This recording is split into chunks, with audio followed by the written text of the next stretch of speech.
let's get this rolling with their first play from Burning Snow 96 on TF.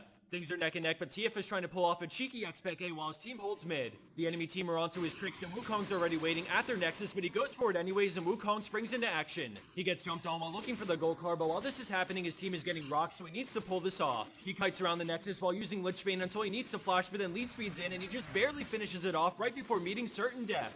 That was so insanely close, so let's check it out again because that could have gone horribly wrong with one single misstep. Coming in at our number 4 spot, we have a Barcode Challenger player stomping the enemy team on Draven while having only 3 kills and 2 deaths. We see the enemy Lee Sin coming for a flank because they're pretty pushed up and Thresh gets the fight started, so Draven backs up. Lee Sin moves in for a kick, but a beautiful E from Draven denies him from bursting him as he turns with his ult on Thresh for a quick kill before flashing away from the culling. He kites back while attacking Lee Sin, getting the double as they both turn for Lucian, but Diana is flanking from the river to try and clean up. He has no choice but to press forward, and now Irelia is also teleporting in, so he continues on and manages to pop Lucian with a huge auto. They want this shutdown goal from Draven, so he keeps good spacing, and then out of nowhere Diana flashes forward, but a quick reaction gets him the quad. Irelia goes for the kill, but he shuts down her attempt at his life for the pentakill and ace for the team.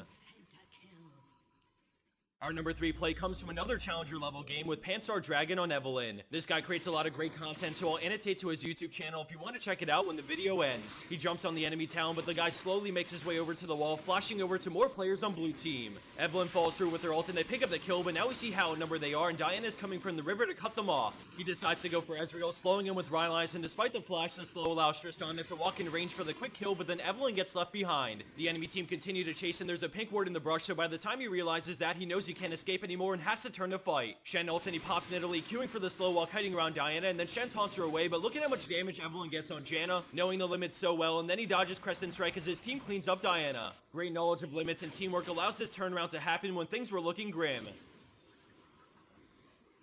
Landing in second place, we have I'm Not Creative on Orianna with a last-ditch effort to win the game. Blue team's Blitzcrank disconnected a while back, so they've been trying their hardest to 4v5 with strong team fighting. They move into siege the tier 3 mid, but the enemy Jax ends up coming in from the side with a flash engage, forcing the Zhonya's. Her team gets wombo, but then a massive 5-man shockwave goes off into Sion and Riven ult to turn the team fight convincingly in blue team's favor. With a 5-for-1, they're able to take the inhib, and what a beautiful counter engage that was, somehow turning this basically into 3v5 because Jinx was caught out at the start. Thanks to the Zhonya's from Orianna, she's able to reverse wombo them, even being a man down.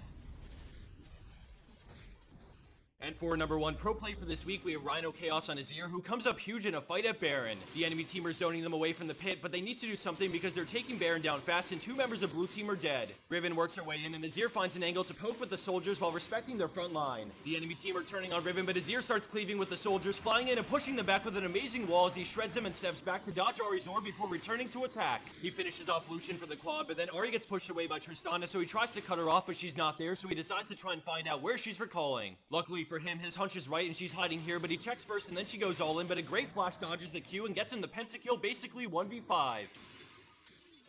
And for a bonus clip of the week, we have TPC Gragas on Thresh, who decides to take a wild ride with the enemy Sion, who submitted the play. As this plays out, I wanted to remind everyone that we have some sick new t-shirts and hoodies available in the description below, so go check it out. I also wanted to give a shout out to our sponsor, Skillcap.com, for all the support they give our channel. They have some really big things in the works that I can't talk too much about yet, but for those who've never heard of the site, they're